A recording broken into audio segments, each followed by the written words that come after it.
हवेली 100 साल से बंद थी, लेकिन अंदर से आज भी किसी के चलने की आहट आती थी। गांव के बाहर एक पुरानी हवेली खड़ी थी, टूटी खिड़कियां, जंग लगा दरवाजा और दीवारों पर उगी काई, जैसे वक्त खुद वहां रुक गया हो। लोग कहते थे कि उस हवेली का मालिक एक अमीर जमींदार था, जिसने मरने से पहले अपना सारा खजाना तहखाने में छुपा दिया था।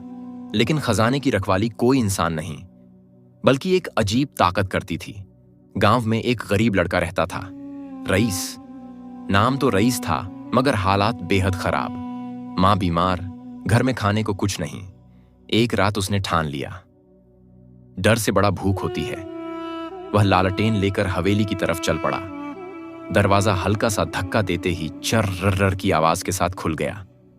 अंदर सन्नाटा, मगर ऐसा सन्नाटा जिसमें सांसों की आवाज भी भारी लगे। अचानक ऊपर की मंजिल से कदमों की आहट आई।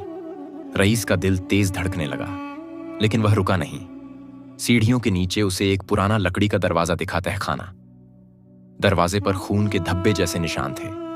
उसने कांपते हाथों से कुंडी खोली।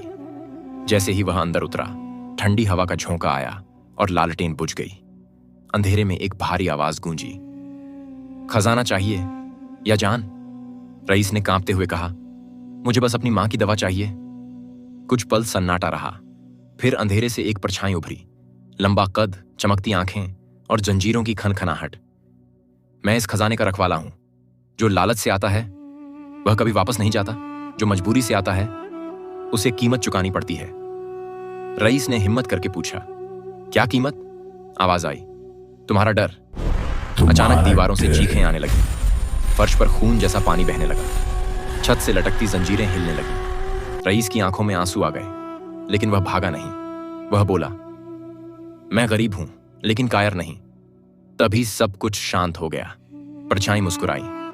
आज 100 साल बाद कोई बिना लालच के आया है। तहखाने की दीवार खुली। अंदर सोने के सिक्के, हीरे जवाहरात चमक रहे थे। लेकिन रईस ने सिर्फ एक छोटा सा थैला उठाया। जब वह बाहर निकला, हवेली गायब थी, सिर्फ खाली मैदान। उसके हाथ में वही थैला था, जिसमें उतने ही पैसे थे जितने उसकी मां की दवा के लिए काफी थे। उस दिन के बाद हवेली में कभी कोई आहट नहीं आई।